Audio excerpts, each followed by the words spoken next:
Much like cars need gas or electricity to run, the human body needs its own form of fuel to function: food. Through the process of digestion, the digestive system transforms food into nutrient molecules that are small enough to be absorbed by the lining of the gastrointestinal tract. As a healthcare professional, it's very important to understand the process of digestion so that you can properly assess and treat your patients with digestive disorders like acid reflux and heartburn. Heartburn is a burning sensation that occurs when stomach acid is regurgitated into the esophagus. This pain can be so severe that a patient who is experiencing it for the first time may actually think they're having a heart attack. By having a solid understanding of the process of digestion, you can advise your patients on lifestyle changes that can prevent disorders of the digestive system, like eating in moderation and taking antacids to prevent heartburn. One great thing about the digestive system is that we all kind of know a little bit of something about it, right? We eat all the time. So maybe you've experienced upset tummy, maybe you've had some diarrhea, maybe you've had your gallbladder out. We all have a little bit of knowledge on the digestive system. So it's not quite as much a mystery. This picture right here, I put it in here as unlabeled. It's from your book, but I wanted to, first of all, where all the things are pointed to.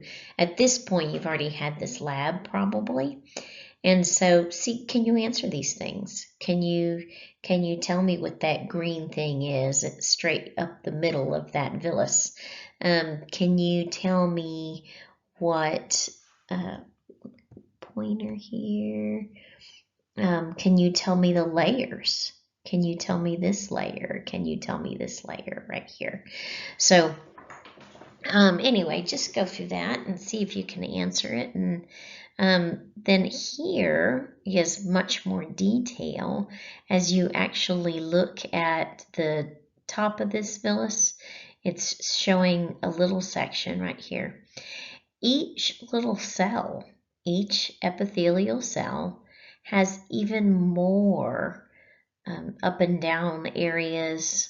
It's called a brush border because it actually looks like with your eye, if you were to open up intestines when we're alive, it actually looks like the top of a old-fashioned brush with the horse hairs or whatever.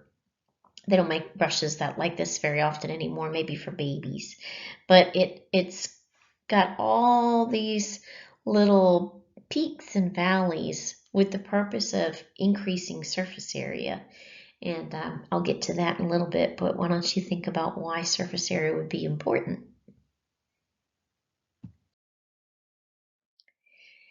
This is also from lab, but you can think back to AMP1 on this one. So on the left-hand side, we have put some sort of reagent in that tube. Do you remember what it is? And then we took that tube and we put it in something hot, boiling water. And then there was a chemical reaction that changed it to maybe this kind of cloudy red, but maybe it was like a terracotta color. If you took it out right away, it might have been more like a green color. The longer it sits, the more yucky, burnt orange it looks. But anyway, so do you remember what that was? Do you remember the reagent? Heating it up. And if there wasn't a change, then this wasn't there. But if the color did change, what was there? The reagent is Benedict solution. And we're testing for sugar. And we'll be doing that, well, we would do that in person in lab as long as we're not online. Same thing. The one on the left is a negative test for something. We put something in there, and the reagent is kind of a yellowish color. If it's concentrated, it's like a deep orange. But when you just put in a drop of distilled water with nothing in it, it just looks like this light yellow. But if your substance that you're putting the reagent in has a specific molecule in it, it's going to change to this deep blue, sometimes almost black color. Do you remember? No heat needed. The one on the left is negative for starch. You can see the color of the reagent, which is iodine. The one on the right is showing a chemical reaction. That color change tells us that there is starch in the solution in the right-hand side. But this one, we hadn't done an AMP1. So this one is showing on the left-hand side, we put some cream actually in there. It's half and half. And we're testing it with litmus. So without any sort of reaction, it's just this purplish color. We use cream, half and half, because it's fatty. So in lab, what we're going to do is we're going to break that fat down and put litmus in it and see what happens if you have broken the lipids down from the half and half. So do you remember from AMP1 what the smallest molecules are of fat? 3 fatty acids and a glycerol. So I say the word fatty acid, then we have changed that half and half from a basic compound. Some people even drink milk if they have ulcers to kind of help calm down the pain in their stomach. We've taken that half and half and we put an enzyme in it that helps break down the half and half. So if we broke it from lipids into smaller molecules, then they're going to be broken down into fatty acids. And litmus is blue for a base and pink for acids. So that's what's happened here.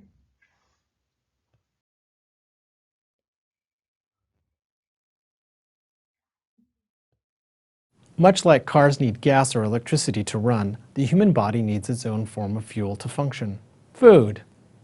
Through the process of digestion, the digestive system transforms food into nutrient molecules that are small enough to be absorbed by the lining of the gastrointestinal tract. As a healthcare professional, it's very important to understand the process of digestion so that you can properly assess and treat your patients with digestive disorders like acid reflux and heartburn. Heartburn is a burning sensation that occurs when stomach acid is regurgitated into the esophagus. This pain can be so severe that a patient who is experiencing it for the first time may actually think they're having a heart attack. By having a solid understanding of the process of digestion, you can advise your patients on lifestyle changes that can prevent disorders of the digestive system, like eating in moderation and taking antacids to prevent heartburn.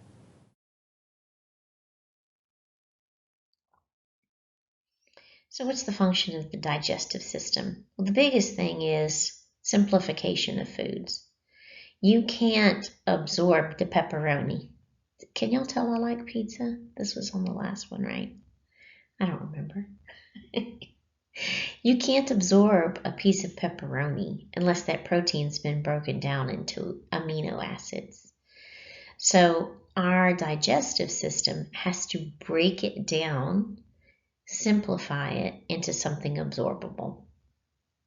So if you have to just say 3 words, simplification of food.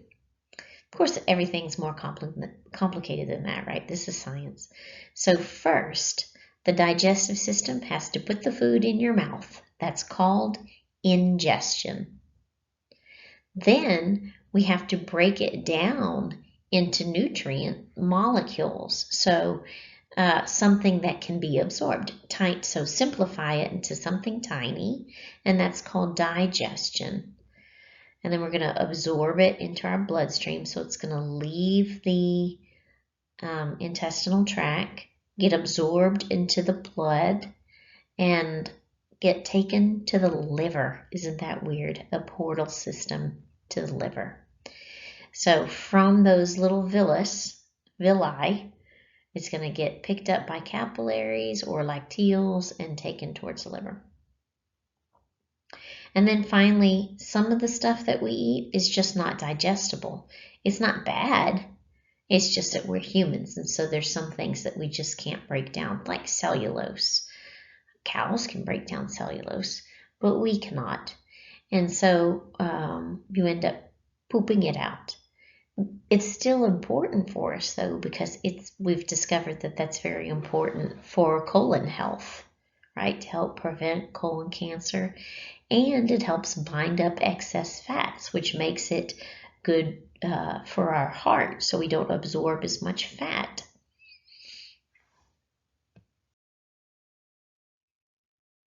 So we have primary organs for the digestive tract. That if it's part of the tube part, then it is the primary organs, also called the alimentary canal. You might hear it called the gastrointestinal organs, GI tract, gut.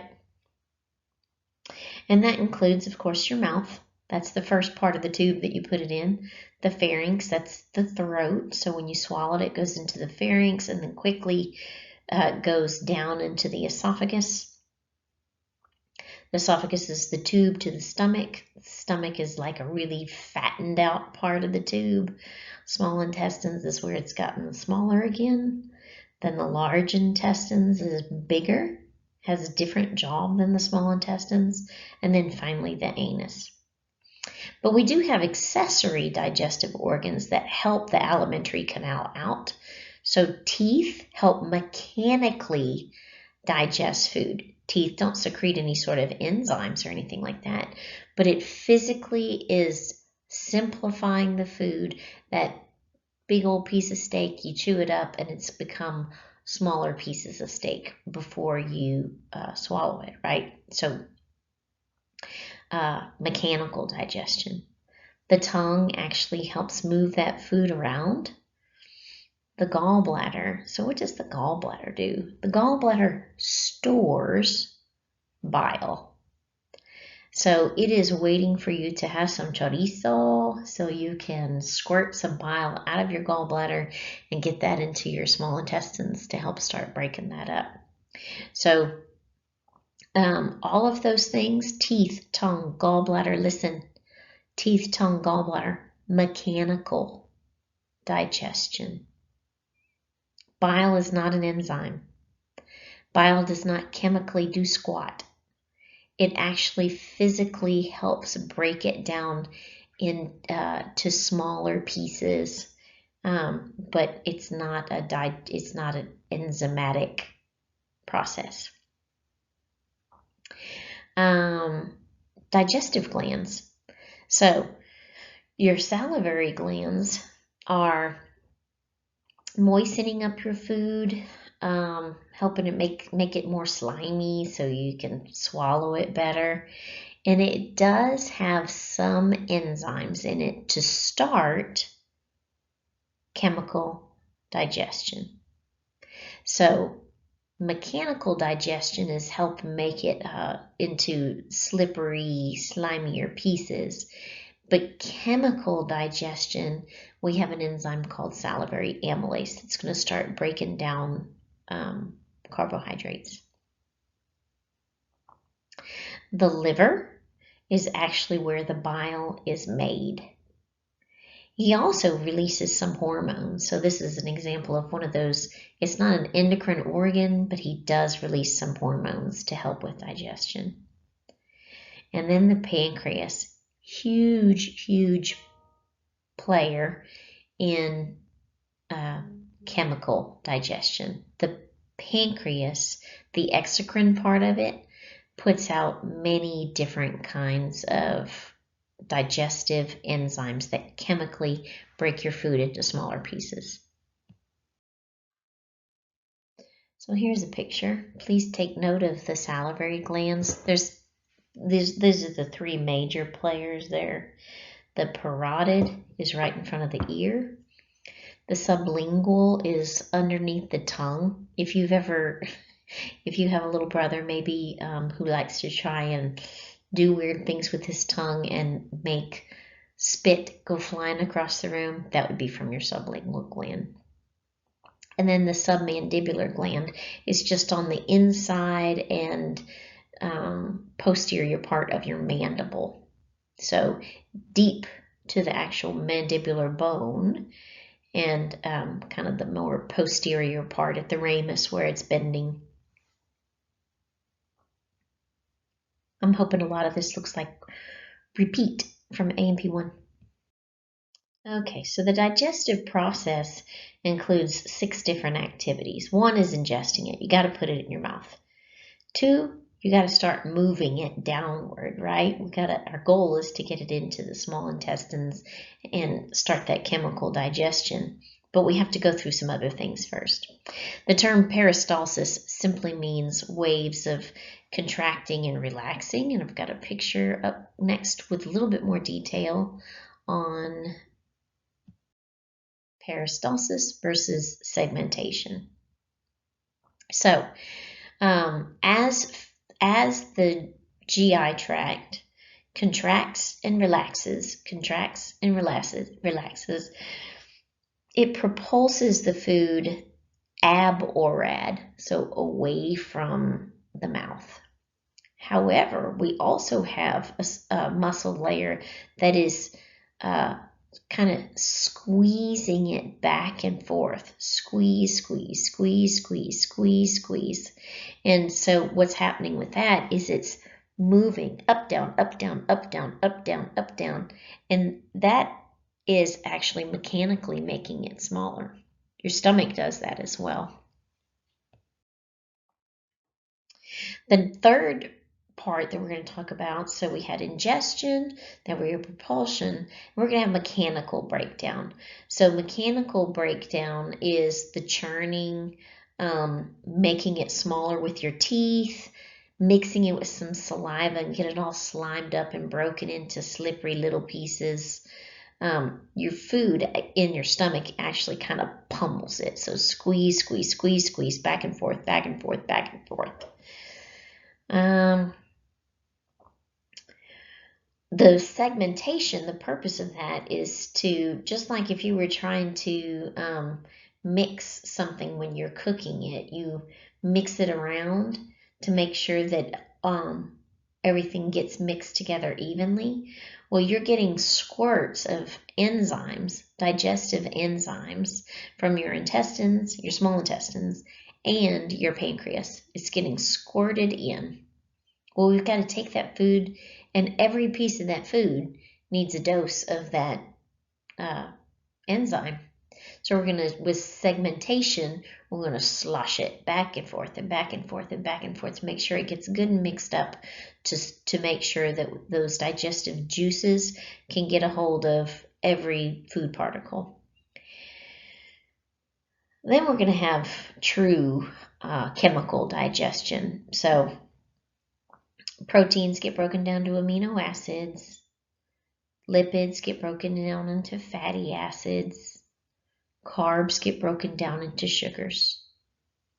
And then once everything is small into those tiny little molecules, we're going to absorb it either into our capillaries or into our little lymphatic capillaries. So blood capillaries or the lymphatic capillaries, so that we're going to take what we have eaten and use it.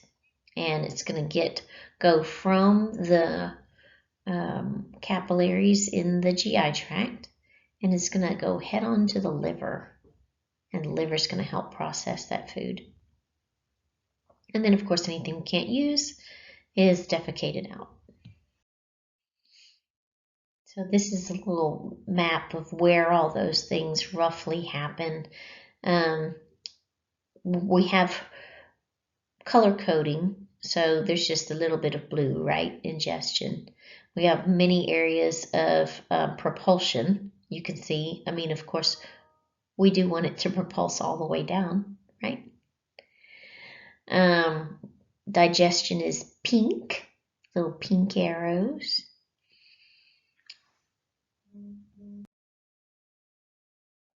Okay, so this is important for lecture and lab.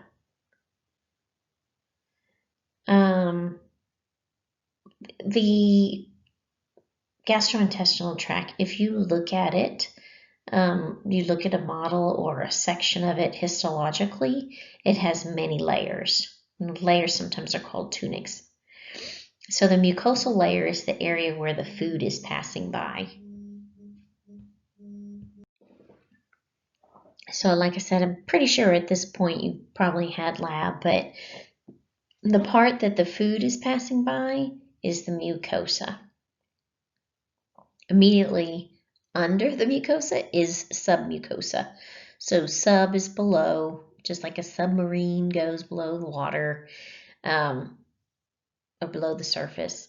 So submucosa. And then we have a large layer of muscle. So the muscularis externa. The muscularis externa has longitudinal muscles and it has circular muscles. And then finally, the serosa is the same as it's the outside part. You've met the serous membranes before. It's a pretty thin layer. That was the part if, let's say, you open up a person or an animal for surgery, what you see. So you haven't cut into the intestines. You're just looking down into the abdomen. The serosa is the most outer part of the intestines, not where the food's passing by. That's mucosa, outer part. So what is the function of that mucosa? Well, it does a lot. So it secretes a lot of digestive enzymes. It secretes hormones. It secretes mucus. It helps absorb those tiny little fatty acids, and it's where the tiny capillaries are to absorb things. And then also, your gut is actually full of a lot of bacteria. It is usually very good bacteria, but we don't want any bacteria in our bloodstream. So the mucosa actually helps. It's a protective layer that keeps all those bacteria in the lumen where the food is, in the tube part of the tube. And then it has 3 layers. We've got the epithelium, lamina propria, and muscularis mucosa of the mucosa. Epithelium, you met this in AMP1, simple columnar. That is through the stomach and the intestines. And then mouth, esophagus, anus, that epithelium is not simple columnar, it's stratified squamous epithelium. And do you remember why? Remember the purpose of stratified squamous? You swallow a Dorito and you didn't chew it up really good, and that point is scraping all the way down your neck. It's for protection. Stratified, layered. You feel it, it hurts, but shouldn't poke through your esophagus.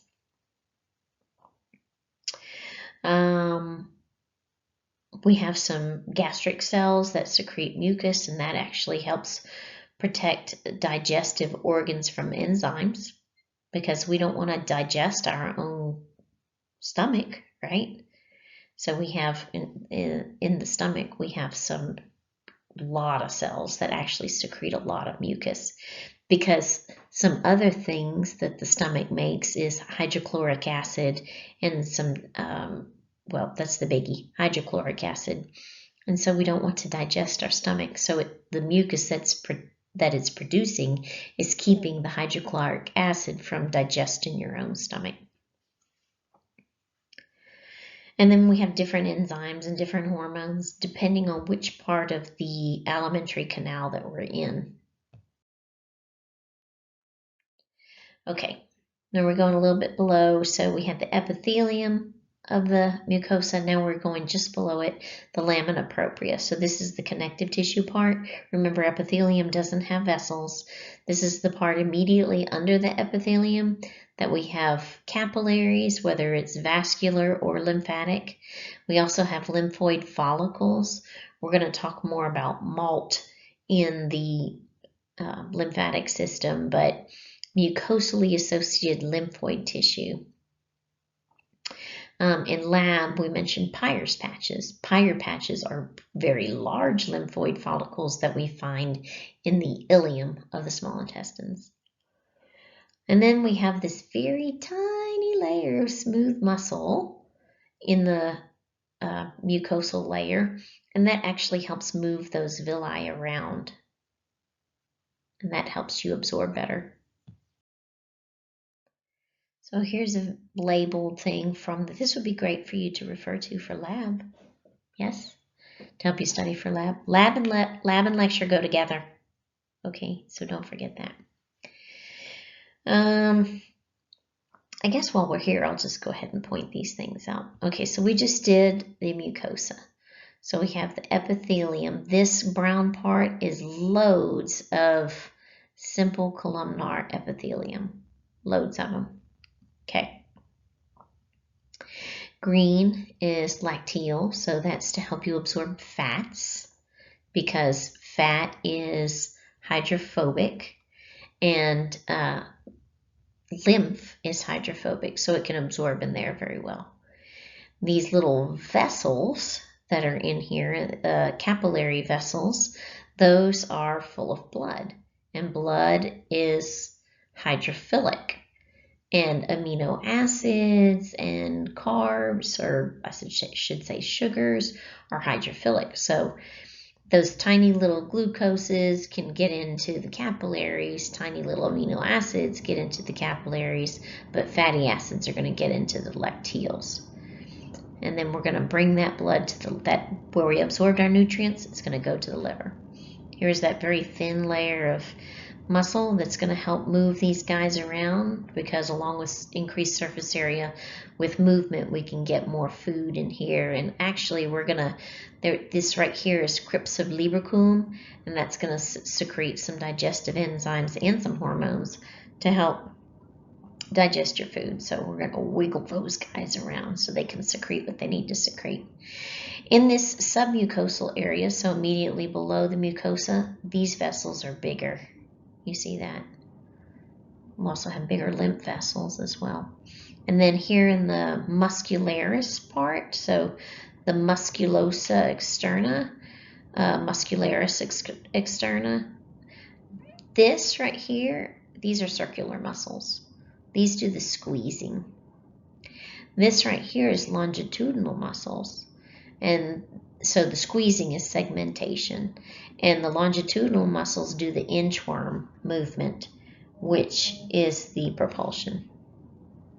And then there's this thin layer of serosa.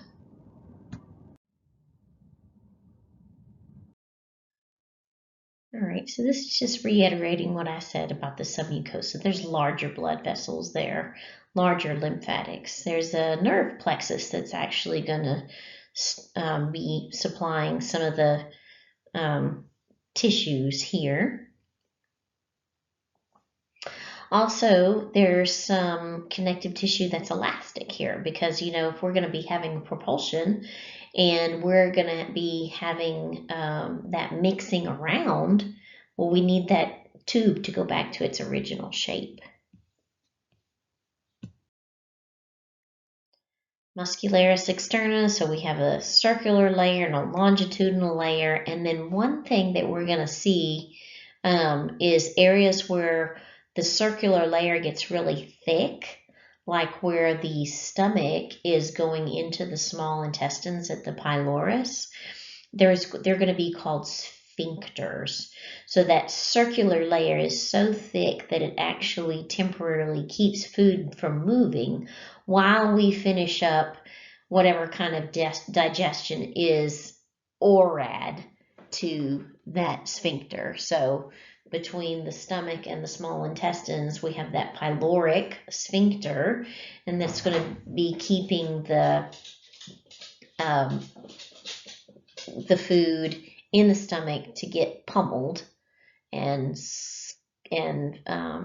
sloshed up with some hydrochloric acid and mucus and things like that.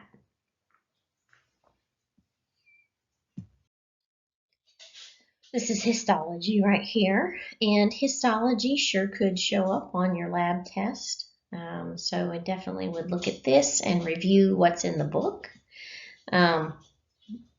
It's actually kind of review, right? Because you've had especially simple columnar epithelium. These cool bright purple things are Peyer's patches. That's a whole bunch of lymphocytes. So we must be in the ileum if we're seeing these giant lymphoid follicles like this. Very pretty. Oh, this is a great fill-in-the-blank lecture test question. Inflammation of the peritoneum is peritonitis. If you get some sort of wound to your gut, or let's say your appendix ruptures, what did I say is in your alimentary canal? Bacteria. And we don't want that bacteria free floating in the peritoneum.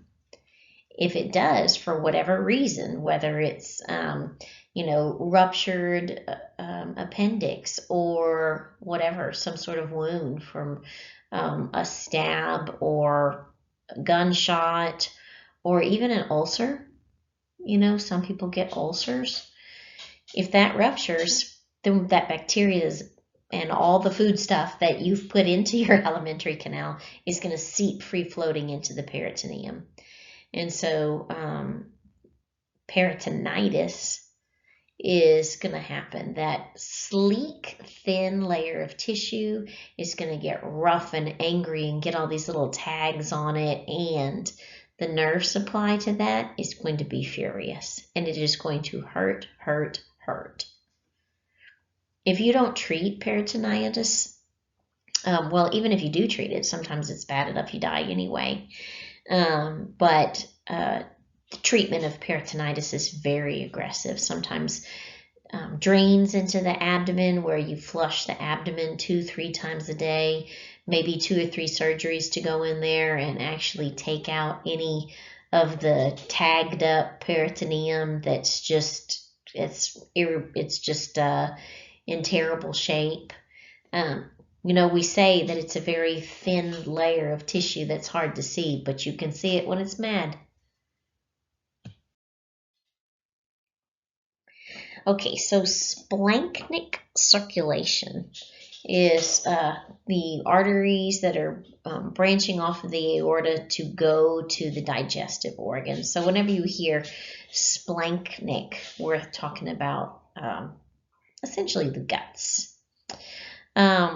So the arteries that are going to go make sure that the small intestines have oxygenated blood to do whatever they're going to do. Then, I've mentioned this already a couple of times, the purpose of eating our food, simplification of food, is going to get absorbed into the capillaries and then moved to the liver. Well, that blood is also partially deoxygenated, right? It's coming from a cell. And so not only are that cell used some oxygen to do what it needs to do, that cell made some carbon dioxide. So what's exiting that cell also is carbon dioxide. So it's venous. It is venous, so it's not as oxygenated as it was before the intestinal cell had it, but it also is full of nutrients. So this is the hepatic portal circulation going from the capillary bed of the intestines, absorb some food, to a capillary bed over to the liver. So what does that mean? The capillaries are the tiniest of vessels. So oxygen carbon dioxide exchange is going to happen at those tiny little capillaries. Same thing with the nutrients. The capillaries at the intestines are going to absorb the nutrients. And then it's going to end up in this very large hepatic portal vein and go to the liver, where it's going to branch off into another set of capillaries and get into the liver cells, right, for exchange. Here you go, liver. Here is the nutrients that I picked up from the intestines. We already did a portal circulation, right, in the endocrine system. We had the hypothalamic pituitary portal system, that hypophyseal portal system. So a portal system is just going from one capillary bed to another capillary bed, and this is another one.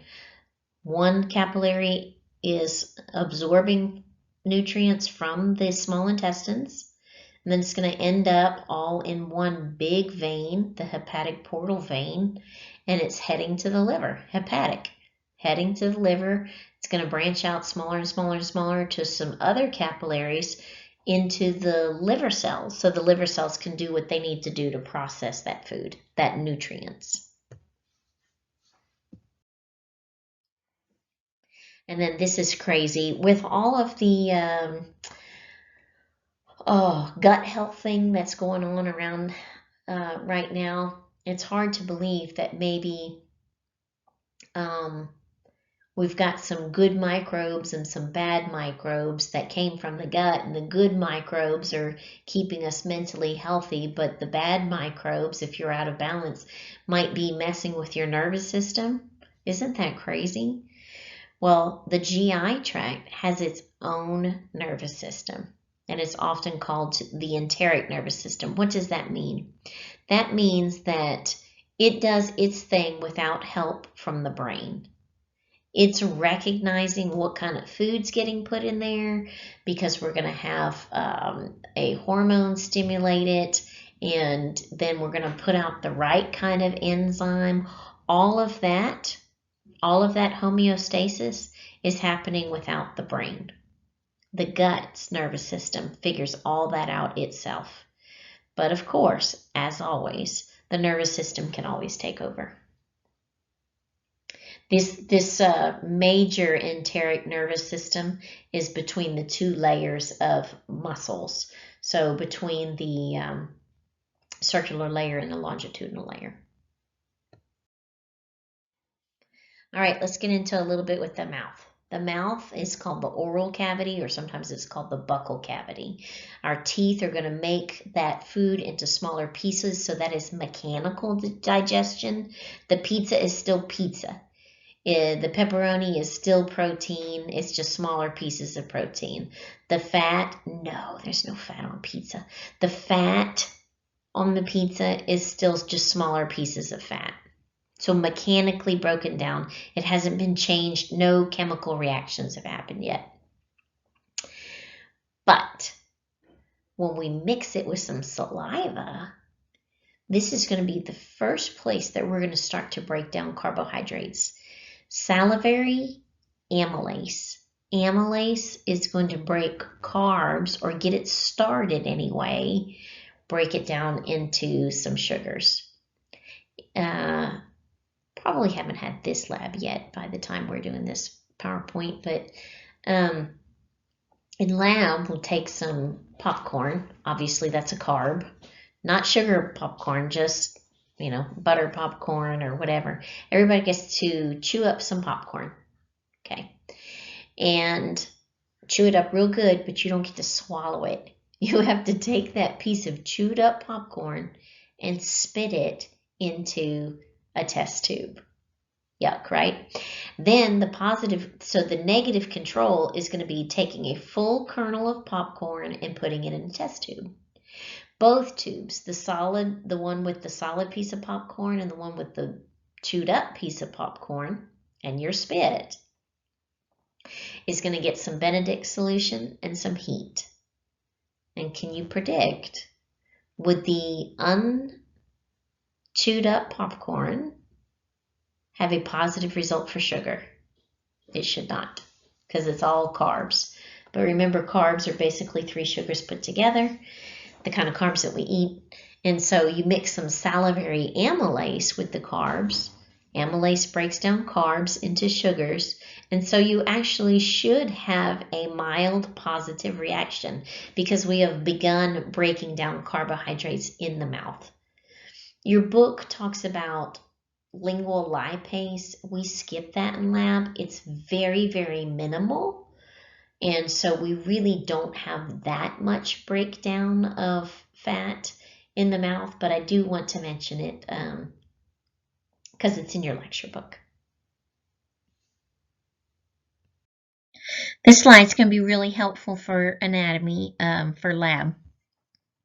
Very much anatomy and physiology are linked in A&P2 very, very tightly. You really should study them together. And I'm probably already have said that 3 times in the point of you watching videos, but it's true. They're not meant to be studied separately. They're meant to complement each other. So right here, there's your lips right there, and your teeth. This is your oral cavity. This is where you put your food right here. This muscle right here is your tongue. Nobody thinks about how giant your tongue actually is. The root of it is actually anchored on the back side of your mandible right there. One thing that's not marked on this page, but it's marked on a next page, but I'm going to point it out right here. The space between your gums and your lips is the vestibule. So this right here is your vestibule. Let's see, coming on over here, here is a palatine tonsil, and this here is your uvula. So hard palate right here, soft palate projecting downward, and when you open your mouth and look in the back and there's the hangy downy thing, that's the uvula. Palatine tonsils are on the left and right side. This is a mid-sagittal cut, so you're seeing just the right side of this model, but you have one on either side, palatine tonsil on the left and the right. Let's look at this tongue here. So you may be a tongue brusher, which is good. It helps get extra bacteria and stuff off right here. But you should brush right here, but be careful. If you stick your tongue way out, you'll see the difference. Right here, this is a bunch of small bumps, and the very back of your tongue right here are big bumps. This is where your lingual tonsils are hanging out. It looks different. If you're brushing back here also, you're probably going to get a gag reflex, but people do it. So your lingual tonsils are embedded inside the back of your throat. We also have some nasopharyngeal tonsils that aren't pictured on this right here. All right, so you swallow your food, and you enter into your throat. That's your pharynx, okay? You have 3 parts to the pharynx. We're going to have a nasopharynx up here, oropharynx right here, and laryngopharynx right here. Why? Because this is your larynx right here. Adam's apple for men. Remember in A&P1 we talked about elastic cartilage is on the ears and it's also on the epiglottis. Here's a picture of the epiglottis. This piece of cartilage right here, the epiglottis, his job is that when you put that food in your mouth, and you swallow, you want the food to go down this tube, the esophagus. You don't want the food to go down this tube, your trachea. This is your airway. So when you swallow, you can see how all these things are connected, right? When you swallow, this is your hyoid bone. This guy is going to come down here and cover your trachea, cover your airway. The epiglottis covers your airway. So when you swallow your food, it goes down this tube. Likewise, your uvula, when you swallow, it actually elevates up here and tries to keep food from going up your into your nasopharynx, because look where it's going to go next. You know, all those kids that swallow milk and giggle and play and blah, blah, blah, blah, and then the milk comes out their nose? They're confusing their nervous system. I'm eating, I'm giggling, I'm playing, I'm laughing, I'm swallowing what? Uh-oh. So the body gets confused and the milk comes this way because you can see that they're all really connected.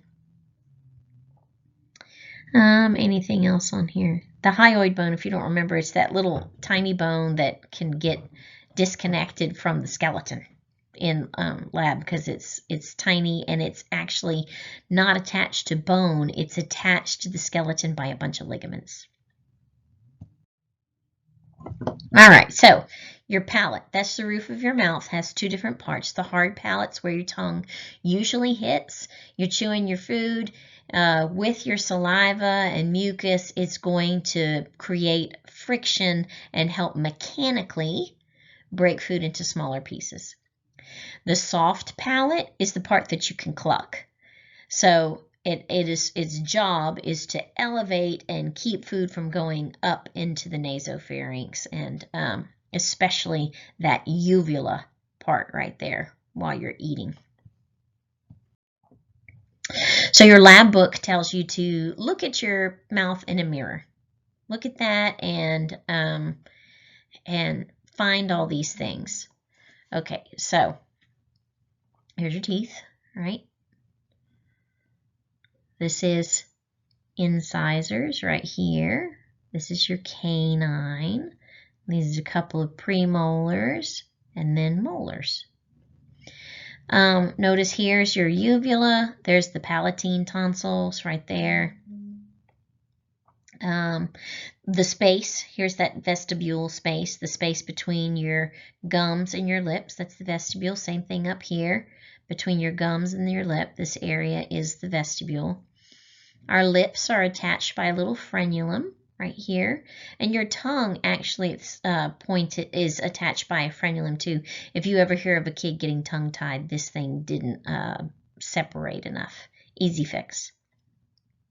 Okay, those salivary glands that I've already pointed out, look, here's where they open out into the mouth.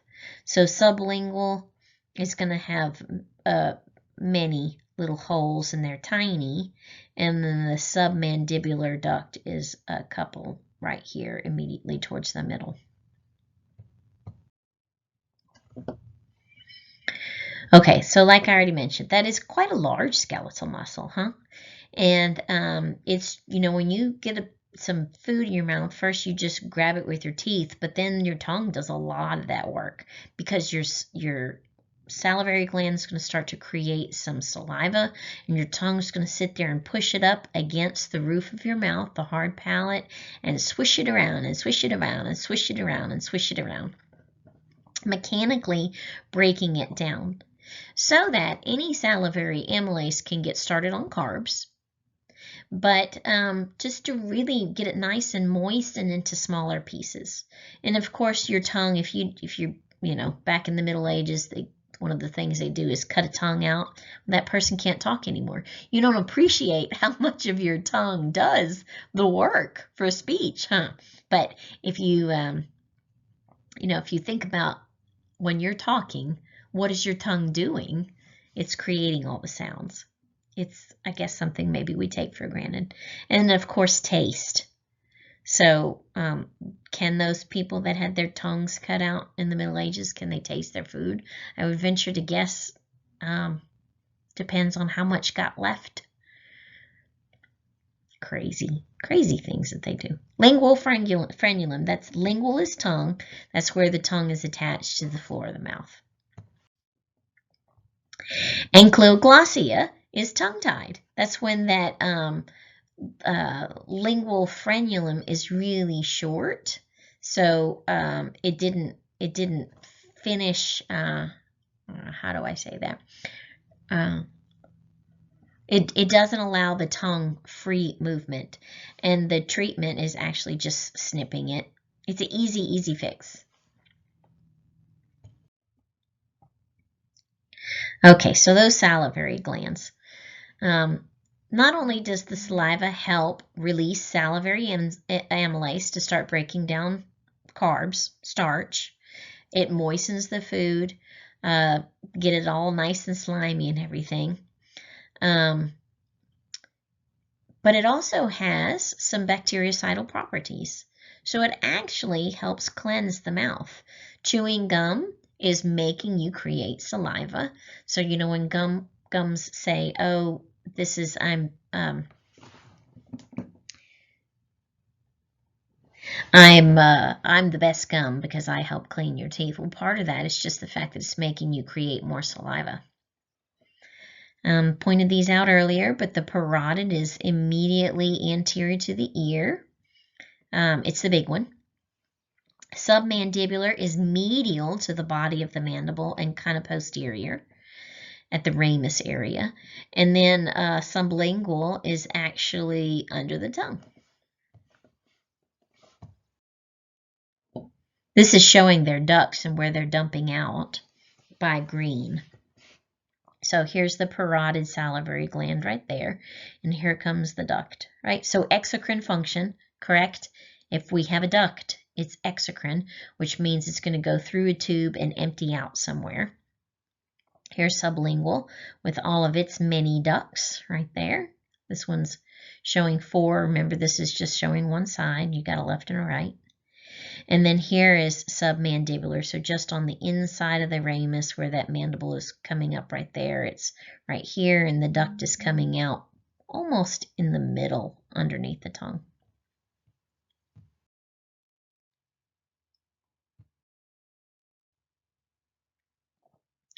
Cool pictures in a cadaver, exactly where they are in green. Okay, taste buds, gustatory cells. Gustation is taste. Here is showing the picture of the tongue. This is all the little small bumps that I was talking about. And then in the very back right here, we've got the lingual tonsils, right? So sticking the tongue all the way out. Taste buds. Taste buds sure could be on your lab test. They kind of look, to me, they kind of look like tulips. But anyway, that little different taste buds create different, we did this in A&P 1 at the very end of the semester, special senses and what else do I want to say on this slide? Different taste buds can taste different things. They actually are really rough little papilla, but and there are different kinds. There's fungiform, there's foliate, but I'm not going to quiz you on that. I leave these things though because they could show up on the final in the end. So here's the little blown up taste buds right there. I don't know. I think they look like tulips. But do you remember this stratified squamous layer of epithelium for protection? There's another picture of them. So this is actually showing the papilla. This is the epithelium part. This is the connective tissue part. Sounding familiar? Okay.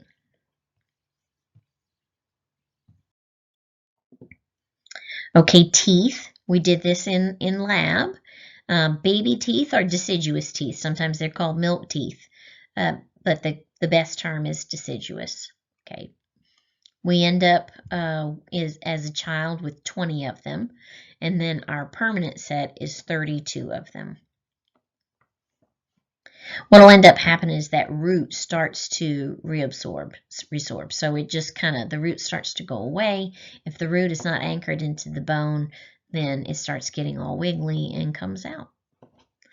The purpose of the teeth is mastication, chewing. The term mastication is chewing. Did this in lab. Incisors, they're sharp, a chisel shape, so that you can grab and rip your food, right? So cut into it. Your canines do the majority of piercing tough meats and help rip those. Premolars and molars both have a pretty broad crown, and so they help grind and crush. Molars are best at grinding. The third molars are the wisdom teeth, and they may or may not emerge at all. but it's going to be later in life. And sometimes they actually start pushing, it gets a mouth pretty crowded, and you end up having to pull those out. So here we go.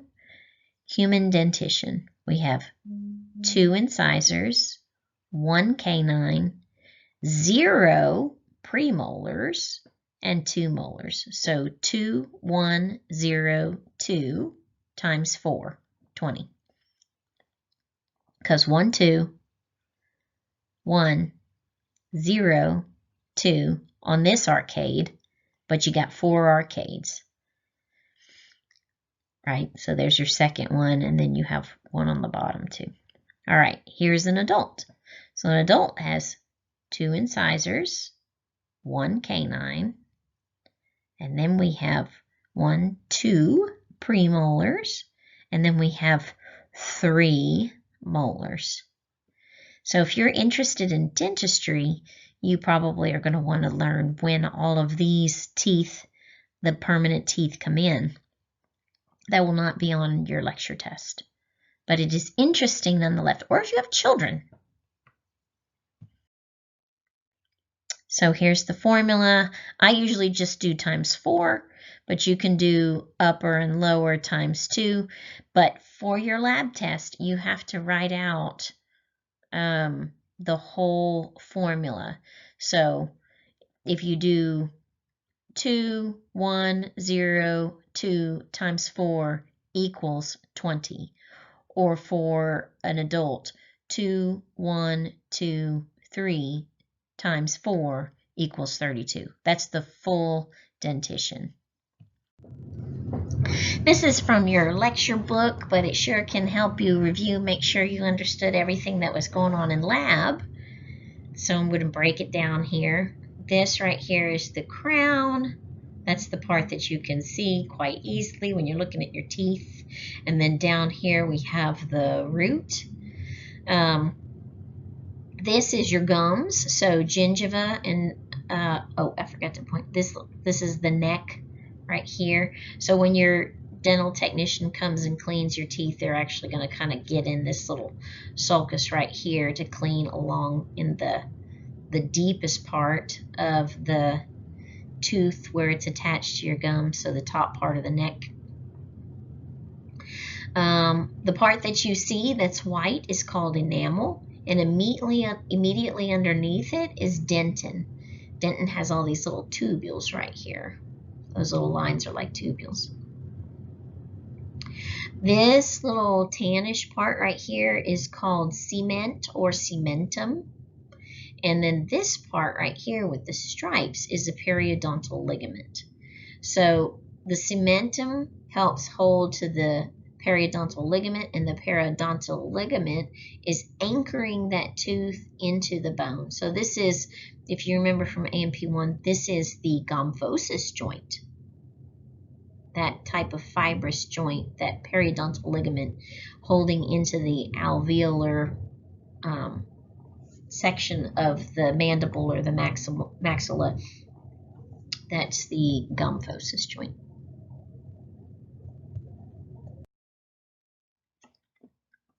So crown is what you see above the gum line. So the gums are the gingiva. Covered with enamel, it's the hardest substance in your body. It's tougher than your bone.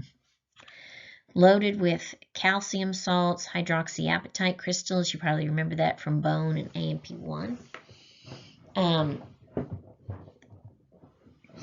It actually cannot produce any more enamel once the tooth comes out. So children, you know, initially you have those little tooth buds and they're doing all their growing and developing. But once that tooth actually, the baby tooth falls out, the adult tooth starts to come through the gum line and you can see it. It's done its enameled production. It's done. So it's very important to take care of those teeth. They need to make it through 80-something years or 90-something years of life, if you're lucky.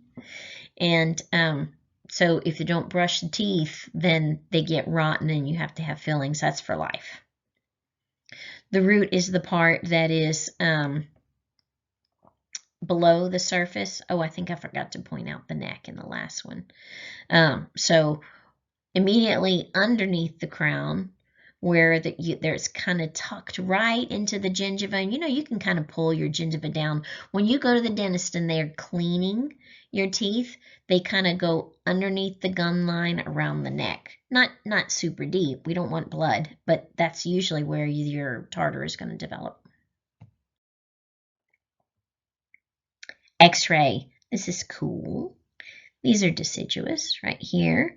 And here's the adults waiting to erupt.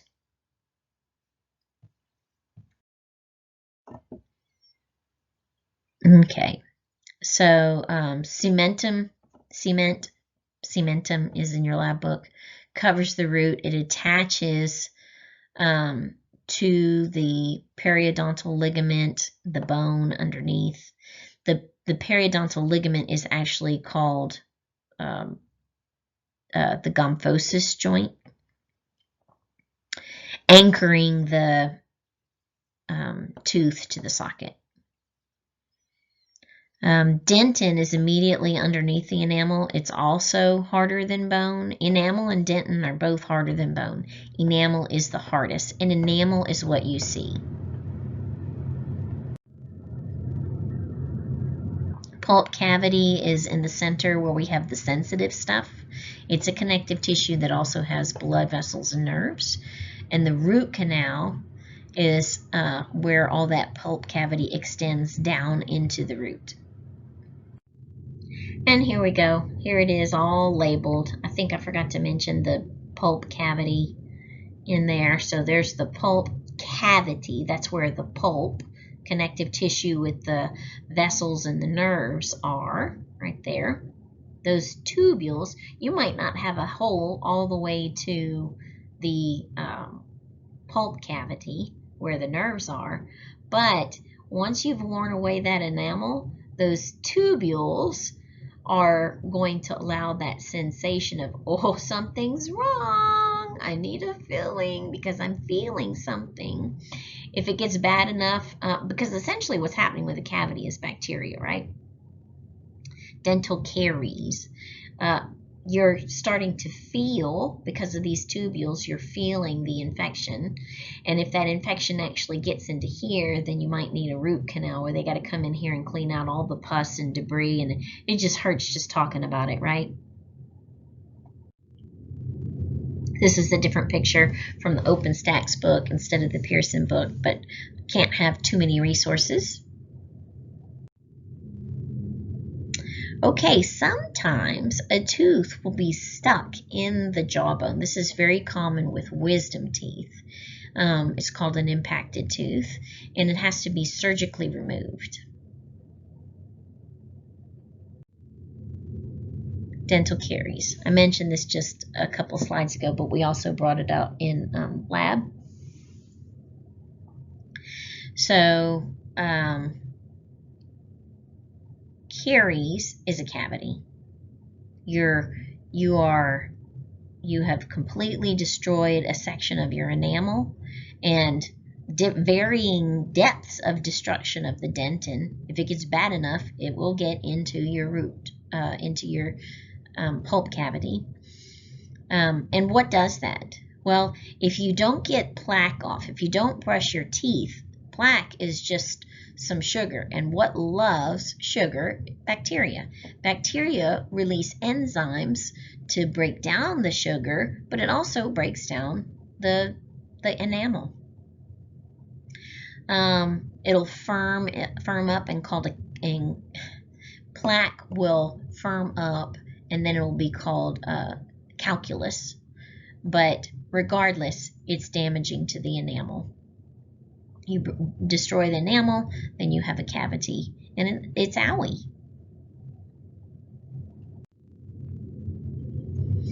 Gingivitis, what happens is when that plaque has firmed and formed calculus, also known as tartar, it actually starts to kind of pull that gum away, and that now we have abnormal anatomy. We're allowing more bacteria in, and anaerobic bacteria are meaner than aerobic bacteria historically. If you've heard of tetanus, if you've heard of anthrax, if you've heard of botulism, all these guys thrive without the need for oxygen.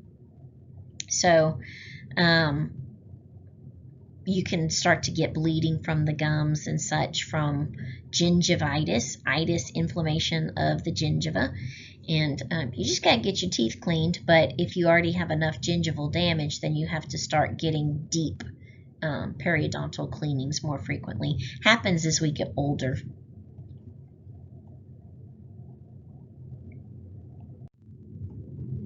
So that's called periodontitis, whenever we start to get gingivitis that has become diseased. And then we start to have immune cells not just attacking the bacteria, but your own personal tissue. If you get chronic inflammation, that's going to break down the connective tissue, the periodontal ligament, and that tooth is going to get wiggly, and the bone's going to get destroyed, and you're going to lose teeth. Here's the crazy thing. This is true in humans and your pets. Periodontitis actually can hold on to so much bacteria it can get into the bloodstream through the gingiva and shower to your vessels.